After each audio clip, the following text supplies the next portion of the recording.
Hello everyone, good morning. So, ako day karon ang mag-challenge sa tithes and offerings. So, before ko mag-start, I will introduce myself first. So, I am Rochelle Bellon and I am a primary leader ni Pastora Ana Faye and Pastor Arnel Camarillo. So, I know kakabalo na mo sa tithes and offering. So, tithes mo siya ang 10% or ikanapulo sa imong income. And then, kaning offering, kaning kinasingkasing or depende na nimo og pila imong ihatag. So, I will give Bible verse sa pag-give the account Lord. Okay, so, in Luke chapter 6 verse 38, ingon siya dire, give and it will be given to you. A good measure, pressed down, shaken together, and running over, will be poured into your lap. So, ang ako yung nasabtan ani nga Bible verse or kaninga verse is that una is kinahanglan yun nga generous at ang paghatag diha kang Lord kay nga naman kalbitaw muhatag ta ba nga dili na dapat ta magbutang sa pangunahon na nga kailangan magbuhatag ko na ibalik sa ako dili kinahanglan ang paghatag nato kinasing-kasing og dili na pagduha-duha nga muhatag ta diha kang Lord.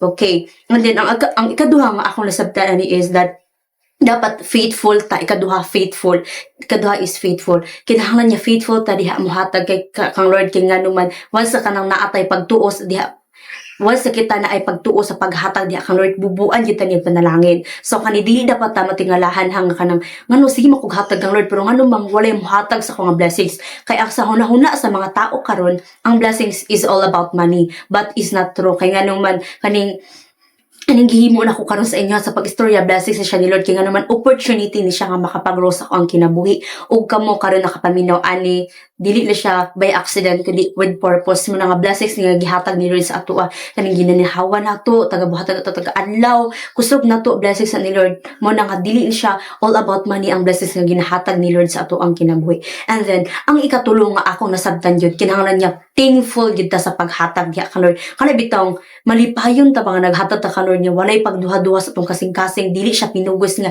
giignan ra ko sa akong leader nga ay muhatag ko bay kay giignan ko sa akong leader muhatag ra ka nga ay muhatag ko para ignon ko dili kinahanglan nga kinasing-kasing at ang paghatag diha kang Lord og eventually ang paghatag kang Lord dili na siya putsi-putsi ilabi na sa tithes kinahanglan yun nga dili na tukaon ang ikanapulo kay nga naman iya man sa Ginoo wala na siya gimugna nila pastora or ni pastor or sa mga leaders kun dili gimugna na siya sa Bible giingad gina siya didto nga ang ikanapulo iya gina sa Ginoo. Okay, and then ikaupat nga kanang ako yung nasabtan is kaupat is trusting God. Kinahanglan nga mutuo gitag trusting God believes that God will provide us, no? Si Lord mag-provide din sa ato sa atong mga needs, ato ang mga ginahimo sa ato ang kinabuhi. Muna kita thankful ta sa ipanghatag ni Lord sa ato even though kana imong ginapray kang Lord kanang moin kang nga Lord gusto ka ani nga butang pero dili na ihatag ni Lord sa imong paghulat sa the right time kay nganuman naapay the best nga ihatag si Lord ang imong gipangayo sa iya. So man nga keep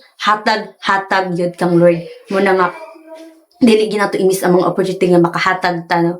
And then ato ang paghatag sa tithes and offering ihatag ginato diri sa kung asa ka natamnan kung asa ka nakadawig sa pulong sa Ginoo dito nato ihatag kay nganuman sila ang nagpag-grow sa imong kinabuhi. Amen.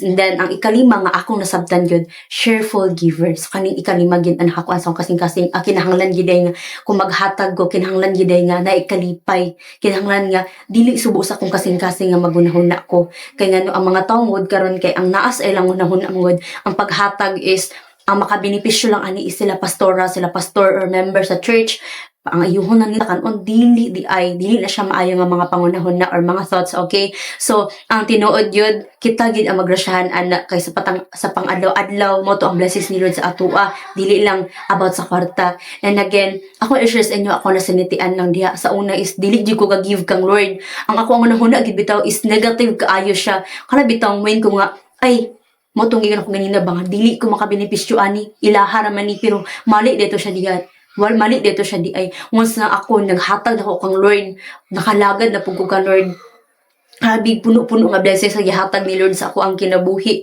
no dili lang kwarta ang gihatag ni Lord sa ako kundi dili financial sa akong family kumpleto me mag-istorya mi about sa among life. It's a blessing sa Lord nga kanang gihatagan niya nagkahiusa pa mi nga pamilya no. And then dili lang po to siya katong nga time is kanang mga og Cagayan, and then wala kay koy money ba. But then naagi hatag si Lord sa ako ang instrument, which is kauban na pud nako sa church nga nihatag sa ako ang money nga pangpadugang mo na nga inana ka amazing si Lord niya napagi sobra mo na ba pinilo pagid ang ihatag ni Lord sa imo once nga ikaw cheerful ka, malipayon ka naghatag sa iya og kinahanglan nga devoted pug ka. And I hope mga namin nasabtan ato, and then hatag kita, keep kita mo hatag kang Lord. And again, happy Sunday everyone.